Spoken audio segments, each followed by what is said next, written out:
Over to you, Honorable Thring. Thank you, Honorable House Chairperson. I wish to begin by focusing on our unemployment figures found in the introductory paragraphs of the 2021-22 APP of this department. The official unemployment rate reached a record high of 32.5% in the fourth quarter of 2020, following an increase of 1.7 percentage points from the previous quarter. This is the highest unemployment rate in decades. On the other hand, the expanded national unemployment rate measured at 42.6%. The official unemployment rate was mainly driven by an increase of 701,000 in the number of unemployed individuals to 7.23 million in Q4 of 2020. Of great concern to the ACDP is the rate of youth unemployment, which stands at 63.2% for those aged between 15 and 24 years, and 41.2% for those aged between 25 and 34 years. It must be noted that Black African women are the most vulnerable, with an unemployment rate of 38.5%. Honorable House Chairperson, the ACDP warned as early as May 2020 that a harsh lockdown in South Africa, now considered to be one of the harshest in the world, would have a more severe effect on lives and livelihoods than the coronavirus itself.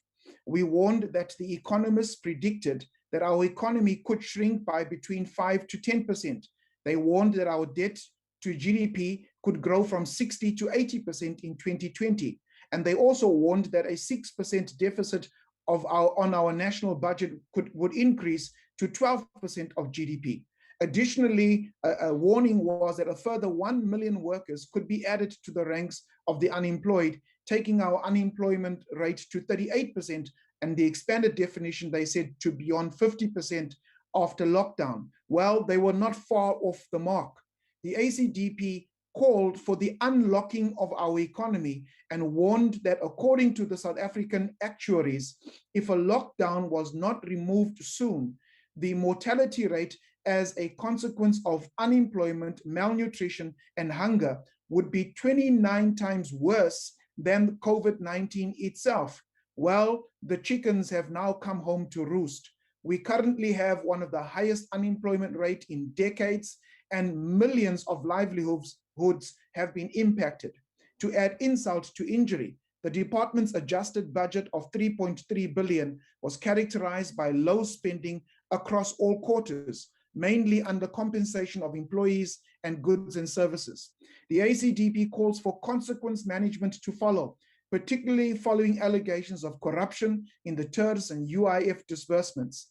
Department officials who are inept, incompetent, and corrupt must go, as they are a danger to our youth, women, and other vulnerable groups.